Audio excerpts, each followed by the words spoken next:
agama ini dari awal unik. Allah melarang sujud kepada batu. Tapi kita sholat itu madhep Ka'bah. Kemudian juga ada batu. Makanya kita harus menanamkan bahwa semua sujud itu lillahi ta'ala. Ya soal ada arah, ya penting arah. Nggak mau arah madhep segoro kidul, repot. Jadi arah itu mau dipakai kesepakatan untuk menunjukkan kalau kita muslim, arahnya sujud itu ke Ka'bah. Tapi tetap sujud kita hanya lillahi ta'alanya karena Allah. Kanjeng Nabi nanti takut Yahudi, Muhammad nak langit bumi ku sok ben hancur pas kiamat. Terus manusa sing mati mulai Adam sementara ditakok endi. Jadi nak takok ngono mirip so. Mirip Yahudi. Nak mirip Sugair apa? Nak mirip ngamure. Jadi agama ini selalu disoal pakai akal. Jadi agama tanpa akal ora iso berdiri, tapi kalau terlalu bawa akal itu ya repot. Ya makanya tadi itu pentingnya riwayat. Seorang lagi pentingnya apa? Riwayat. Makanya cara Imam Malik itu enggak suka sama agama di logika itu enggak suka. Karena nanti orang yang punya logika terus merasa lebih punya otoritas terhadap agama. Yo wis sesuai ngono agama iku angel oleh nerangno sampean agama iku. Sampai saya kita bedheki, Nabi Adam diusir kondi. Swarga. Terus swargane Nabi Adam saiki didakoni. Mergo swarga iku luase sak langit bumi. Lah nek iku saiki didakoni ndi wong. Swarga lebih luas ketimbang langit. Kan enggak mungkin sesuatu yang luas diletakkan di yang sempit. So, akhirnya Mu'tazilah enggak percaya anane swarga zaman Nabi Adam. Jadi swarga sing cerita Adam itu tidak sama dengan surga yang nanti arduhas samawati wal ard. Jari ahli sunnah yo sono. Lah ning di Isra roh pokoke ono. Ya itu kan sama-sama terus diterusno wong debat. Ya sudah guys. Nak cara aku wis mlebu sik kok gampang nerangno nek wis bar roh. Secara teori kan gitu, ora roh kok nerangno sak usih. Bro. Ya sudah sampean bu swarga wae lagi apa? Lagi nerangno. Pas aku nerangno kowe ra ning swarga ya ora ketemu. Sekono anak nong cangkem elek ngono wis aku ben nerangno kowe ra ning kono ya wis akhire gak. Apa cocokan sampean? Aku tak nerangno swarga lah sing kono ben nerangno neraka. Goroe neraka. Agama iku unik. Ya karena tadi apa ya? Dari awal agama ini di kaum yakilun, tapi akal yang berlebihan itu ya mengganggu agama. Ya sudah, makanya saya ulang lagi itu riwayat ya. Sebagian ini apa? Riwayat. Inna hadzal ilma dinun fangzuru amman ta'khuduna dinakum. Agama ini ilmu. Kemudian kamu harus dari sanad yang benar, ya. Dari sanad yang apa? Dari sanad yang benar. Ya sudah seperti itu. Mana itu kalau setuju model kayak sholat sunnatas safar tidak harus madhep kiblat terus. Jadi agama ini sudah unik. Misalnya gini ya, sholat fardu kan wajib kiblat, tapi ada sholat yang nggak usah madhep kiblat, yaitu sunnatas safar. Misalnya orang di pesawat gini-gini. Karena guling-gilingan, hakikatnya kiblat itu tidak fokus kita namun Allah Subhanahu wa Ta'ala. Jadi memang agama, tapi lagi-lagi itu butuh riwayat. Seorang lagi butuh riwayat. Kalau nggak pakai riwayat, terus kayak Abu Nawas kabeh. Karena tadi Amerika, seorang lagi Amerika, itu kalau dibor pas New York itu kena Ka'bah. Lah logikanya kalau arahnya pas itu kan bebas arah. Berarti orang Amerika oleh sholat bebas. Tidak bisa seperti itu, ya tetap anut konsensus ulama sana atau tradisi sana, kiblat itu ngambil arah mana, karena dia pas. Ya bumi yang ada arah itu secara akal kan hanya rubuk 1/4. Makanya kalau kamu belajar falak itu ada rubuk, lainnya itu sudah ada arah. Misalnya bumi bulat bola, yang sama atas dikatakan sama-sama di atas, ya kadarnya hanya 1/4. Lainnya itu sudah dikatakan samping. Makanya seperti Denmark itu ada daerah yang siang itu sampai 3 bulan, entah berapa siklus sekian puluh tahun. Ada yang lebih lama siangnya, sampai 18 jam. Kalau di Eropa kadang puasa itu sampai 18 jam. Ada yang selalu nggak kena matahari, kayak kutub utara, kutub selatan. Nah makanya kalau misalnya sholat itu ngikuti apa? Kalau ngikuti matahari, orang kutub sholatnya hanya maghrib, isya, subuh. Gak wajib poso, orang tahu ono rino misalnya. Ya tidak bisa seperti itu. Jadi kalau nuruti logika kan terus berdebat terus. Tapi kalau nuruti rasa sebagai hamba, orang kutub butuh sujud sama Allah, orang kutub butuh loyal sama Allah dengan memperlakukan puasa. Ya sudah, akhirnya kita harus puasa. Nah, lalu kalau ukurannya matahari, mereka tidak punya matahari. Memangnya puasa itu penyebabnya wujudnya matahari, apa penyebabnya loyalitas sama Allah Subhanahu wa taala? Loyalitas. Kalau penyebabnya matahari ya berarti kalau nggak ada matahari nggak usah apa? Nggak usah seperti itu cara berpikir. Makanya ngikuti ulama. Karena ulama yang tahu tradisinya Allah dan Rasul. Ya seorang lagi ulama yang tahu tradisinya Allah dan Rasul. Meskipun ya kadang saya enak dewe ulama. Mergo ya kadang ya mau kalau bolak-balik ngomong gak diterang nombek cangkem elek ora paham-paham. Makanya masyhur itu ada kiai di debat sama orang rodok PKI. Pak Kiai, kalau setan dari api masuk api kan biasa. Terus susahnya apa? Mau materinya dari api itu. Kiai ku mek lemah, sawurna raine. Loro cung, nggih sakit. Jadi wong kok lemah, kena lemah kok loro. Karena serak kena diterang, no? Manusia materinya kan dari tanah, berarti kena dipendem urip-uripan. Piye sih? Ya loro ya, lah ya jare kok lemah kok dipendem ning lemah kok. Karena dijelaskan pakai lisan yang baik, gak paham-paham. Sebenarnya kita ini ingin selalu baik, tapi ada orang-orang diterangkan cara baik-baik itu. Wah. Kayak misalnya ana wong kondo, Gus kula niku bojo kula cerewet ngene-ngene, apike kula pegat dicereweti bojo mbek diarani duda lara ndi? Oh lara diarani duda isen. Kowe payu rabi dicereweti, ambek ra payu rabi jomblo, sakit mana? Sakit distatuskan jomblo. Malah kena dicereweti sabar prestasi baru. Mesti uang itu diwolak-walik. Nah ini jadi sekolah tak malah ulang seneng Mbak Imam Syafi'i. Kue dirasani uang ning ngarepmu, diomongi, ambek dirasani seneng di, seneng dirasani cara kowe. Dari Imam Syafi'i bukti kewibawa, bukti ini ngomong ning ngarepmu rawani. Jadi Imam Syafi'i itu rileks urip. Ya Aba Abdillah, orang yang tadi muji-muji jenengan itu kalau di luar maki-maki jenengan. Jadi alhamdulillah. Kok bisa itu kan bukan pengkhianatan. Berarti saya wibawa, di depan saya enggak berani itu. Wong iku sowan Imam Syafi'i, ya cium tangan ya hormat. Tapi setelah di luar menghujat.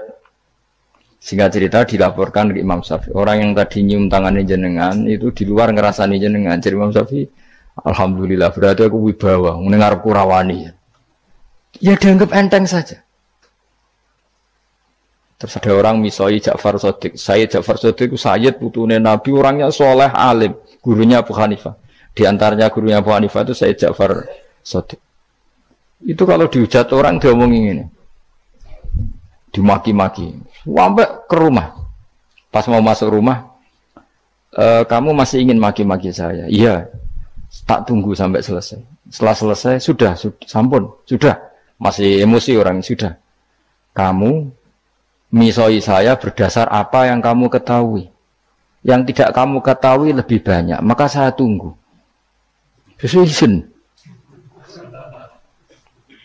Wisen sampai terus ketika ditanya, kenapa engkau sabar ketika jenengan saya pisui? Orang ini akhirnya tobat, mencium tangannya, mencium lututnya. Jawab saya Ja'far Shadiq ini. Aturahu tu'sokurhan, aturahu yu'sokurhan. Kowe ora ngrafaham kalimat itu, tapi tak terangkan ben dadi wali. Kowe roh pangeran. Ya tahu.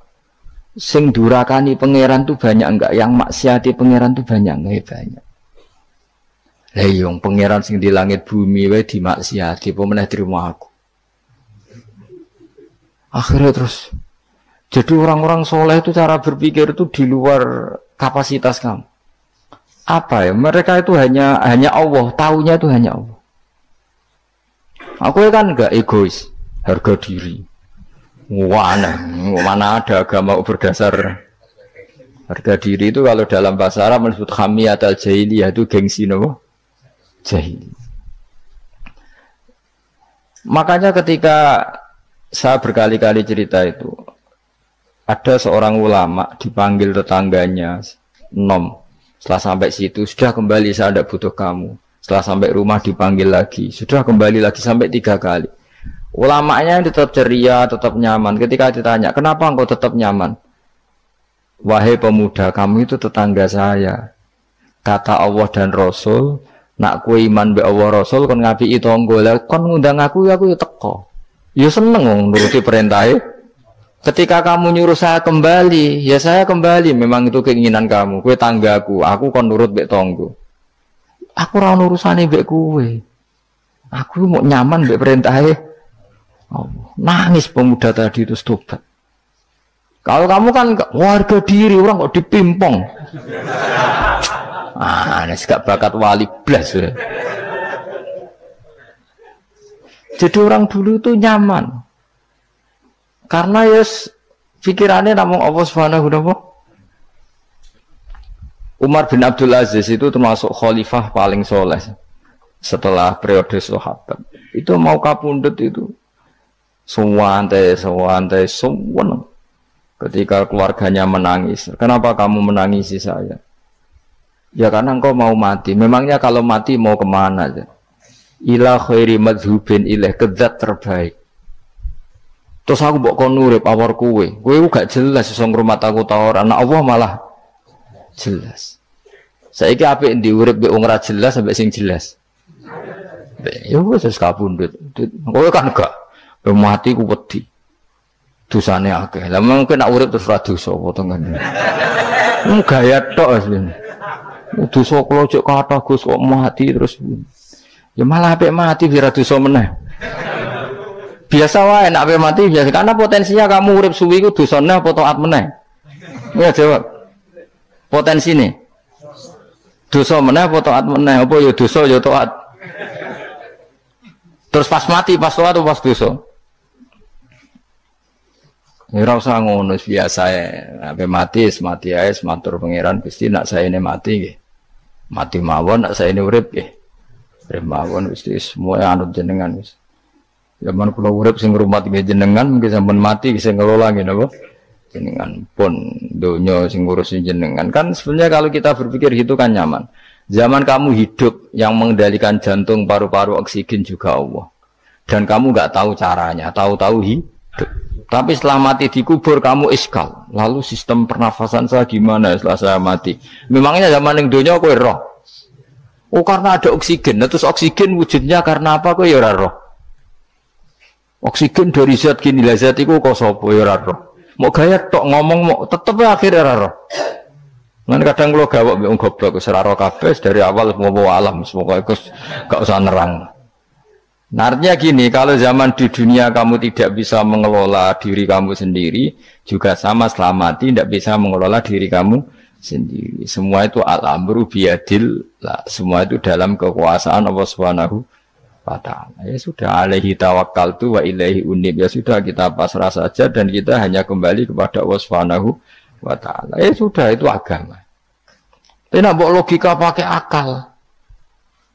Wah itu orang mati itu sudah nggak bisa apa-apa, sudah jadi tanah gini-gini. Ya, masalah catekar yang ngerti, nek jadi tanah itu tidak bisa apa. Tapi masalahnya kita ini dikendalikan oleh zat yang bisa mengelola semua. Yaitu Nabi Adam diciptakan juga dari tanah. Ya sudah, hanya berdasar riwayat itu yang kita akhirnya meyakini setelah kita mati juga bisa hidup lagi. Iki rasa khawatir, iblis itu ya dhaif, iblis ya lemah. Nyatane ya kowe tetep ngaji jalalan. Berarti ora sukses menyesatkan. Kodang di kowe iblis. Ya kodang sampean kon ra ngaji tetep ngaji. Dikon paham tetap ora paham berarti iblis itu enggak keren loh. Betul, saya setiap melihat orang sholat itu menyaksikan kekalahan apa? Iblis. Jadi iblis itu ya kalah orang kok hebat ya ora. Biasa mawon, ora usah sing hebat sing namo pangeran. Dari awal iblis wis menyerah ngadepi orang sing ikhlas. Ikhlas itu dimulai dari awalnya. Cara bahasa yang pokoknya hilir sampai hulu sampai hilir itu kudu ikhlas kabeh. Misalnya kita duit, yakin nah iku wae Allah. Sehingga kita ketika ngasihkan orang itu kamu nggak merasa itu milik kamu. Sehingga nggak gampang undat. Selagi itu kamu benar keduanya awalnya salah itu masih mungkin tidak ikhlas. Uang ini milik saya, tak kasihkan kamu dengan ikhlas. Kalimat milik saya ini menjadikan suatu saat kamu jadi undat-undat karena milik saya. Tapi kalau ikhlasnya dari depan, uang ini milik Allah, ilmunya bahak milik Allah, terus tak kasihkan kamu juga hambanya. Dari awal kan merasa lah saya tidak punya apa-apa. Tapi selagi saya ikhlasnya hanya separuh, ilmu saya tak kasihkan kamu karena Allah, berarti masih potensi enggak ikhlas ya. Jadi kalau ngelatih ikhlas itu harus dua-duanya. Kamu punya uang milik Allah, punya ilmu milik Allah, punya jabatan milik Allah, kemudian kamu kasihkan sesuai perintah Allah. Itu lebih mudah ikhlas karena la haula wala quwata illa billah. Selagi masih separuh saja salah, itu potensi berikutnya juga ikut salah. Misalnya aku ngurmat yatim kok ikhlas, duitku tak kena. Kata duitku itu menjadikan suatu saat. Dulu tak rumat loh, saiki jebule lali aku. Tapi kalau alhamdulillah saya pernah digerakkan Allah ngurmat yatim dengan milik Allah juga. Sehingga kita sekedar pernah melakukan ketaatan ini senang. Enggak penting berikutnya anak yatim ini nanti peduli kita apa enggak, enggak penting. Yaitu ikhlas ya. Ikhlas itu sesuatu yang semuanya lillahi ta'ala. Ya, inna sholati wa nusuki wa mahyaya wa mamati lillahi rabbil alamin. Itu masyhur itu khilafnya ulama. Apakah malaikat itu termasuk umatnya Kanjeng Nabi Muhammad sallallahu alaihi wasallam? Ada ulama yang mengatakan cara pandang Nabi diutus itu untuk mensolehkan yang tidak soleh atau mensolehkan yang potensi tidak soleh. Kan orang itu ada dua, ada yang memang tidak soleh disolehkan, ada yang potensi tidak soleh. Sebetulnya sudah soleh tapi potensi juga tidak soleh, terus disolehkan. Nah malaikat ini kan tidak berpotensi maksiat sehingga nggak butuh nabi. Seorang lagi malaikat itu kan nggak mungkin tidak soleh, selalu soleh, berarti nggak butuh nabi. Itu cara pikiran Imam Suyuti, sehingga dia mengatakan Quran itu memperingatkan semuanya kecuali malaikat, karena malaikat tanpa diperingatkan sudah soleh. Tapi kata ulama yang lain tidak seperti itu. Malaikat tetap senang sebagai umatnya Rasulullah Shallallahu Alaihi Wasallam karena butuh status tasyrif. Tasyrif itu keren. Nanti takoi itu melok kelompok isopo, melok kelompok Kanjeng Nabi Muhammad Shallallahu Alaihi Wasallam. Sehingga kalau nanti ditanya Allah, mimman anta misalnya, min ummati habibika Muhammad, itu keren. Kayak termasuk umatnya kekasihmu Nabi Muhammad Shallallahu Alaihi Wasallam. Lalu kamu ngikuti apa? Yo min ahsani kitabik, macam ngikuti kitab terbaikmu ya Allah. Sehingga mereka ikut umatnya Nabi bukan karena disolehkan tapi karena tasrif, satu kehormatan. Itu yang diikuti ulama. Tradisi kita ahli sunnah ngikuti yang pendapat itu, ngikuti bahwa malaikat pun suka dikategorikan umatnya Kanjeng Nabi Muhammad Sallallahu Alaihi Wasallam karena nambahi tasrif. Nambahi apa? Tasrif. Masyhur itu Imam Suyuti dalam hal ini kita ngikuti ulama mayoritas, bukan ngikuti yang ini. Masyhur kan Jibril ditanya, kan itu ketika Jibril ketemu Nabi Muhammad ditanya, untungnya apa kamu jadi safir? Safir itu kira-kira terjemahan bebasnya panitia saya. Jibril itu kan ya jauh dari langit turun bumi, dari langit itu kan jauh. Terus kamu untungnya apa? Karena Jibril itu tahu betul peristiwa yang pernah dilakukan Allah. Yaitu kayak apa malaikat yang di langit bisa diusir karena kesalahan tertentu. Malaikat yang sok suci kayak siapa itu Harut Marut juga dihinakan seperti itu. Dan Jibril tahu betul Allah itu yaf'alu ma yasha. Jadi yang sekarang malaikat bisa saja jadi pokoknya tahu betul Allah bisa melakukan apa saja. Karena Jibril tahu betul Allah karena dia ketua malaikat. Kan kita tahu misalnya ada sejarah siapa? Harut Marut dari malaikat menjadi hina seperti itu. Terus Jibril akhirnya tanya, ya sudah, Jibril punya apa terus ditanya Nabi, kamu untungnya apa setelah jadi safir saya, jadi panitia yang ngurusi wahyu. Terus kata malaikat Jibril, saya tidak pernah merasa aman, apakah saya selalu dalam posisi ini, posisi terhormat, kecuali setelah menjadi safir, menjadi pelayan kamu, ketika aku distatuskan oleh Allah, apa itu, innahu laqaulu rasulin karim dzi quwwatin indadil arsy makin mutoin sama amin. Terus nanti fa amin tu ba'du.